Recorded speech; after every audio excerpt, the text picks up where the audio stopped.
Pia kama nilivyosema mwanzo ya kwamba ndani yake kuna siku kubwa, ndani yake kuna siku kubwa kabisa, na siku ambayo ina ujira mkubwa ambayo kumenukuliwa katika Musnad. Walillahi alhamdu wal minna, ya kwamba kufunga siku ya tarehe 10 ni siku ambayo Muislamu hatakiwi kupoteza chansi hii, na chansi ambayo haipatikani kwa mwaka isipokuwa ni mara moja ndani ya mwezi huu wa kwanza wa Kiislamu. Kwa hiyo ni fursa dhahabia, ni fursa ya kipekee ambayo Muislamu hatakiwi kuipoteza. Na ufungaji wake ni katika Musnad Ahmad, ya kwamba Mtume sallallahu alayhi wasallam anasema sumu, fungeni yaum Ashura, siku ya Ashura, wa yaum qabla wa ba'da, fi riwaya au ba'da, fungeni na siku kabla yake nyuma au siku ya mbele yake. Kwa hiyo unaweza kufunga tarehe 9 na tarehe 10, au unaweza kufunga tarehe 10 na tarehe 11.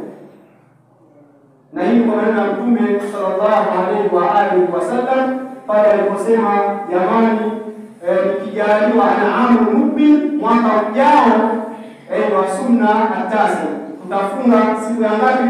Hakupata kufunga sallallahu, isipokuwa ametoa ahadi ya kwamba mwaka unaokuja ikiwa nitabahatika, nitakuwa niko hai, nitafunga na 9 na ngapi?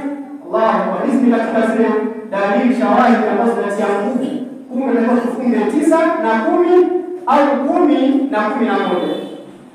Falidhalika tujitahidi ndugu zangu Waislamu, na miongoni mwa fadhila za siku hii kama ambavyo nimeweka katika hii Musnad Muhammad ambao anabainisha, anasema funga ya Ashura, ahtasibu ala Allah, nataraji kwa Allah jalla wa ala, kwa funga hii ya Ashura natarajia kwa Allah jalla wa ala anukafira sana allati qabla, ya kwamba Allah atasamehe kumghufiria mtu na kumuondoshia madhambi ya mwaka uliokuwa kabla.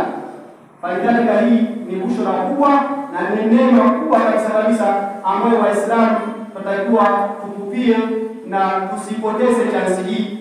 Tarehe 10 walillahi alhamdu, maana kunaka baadhi nas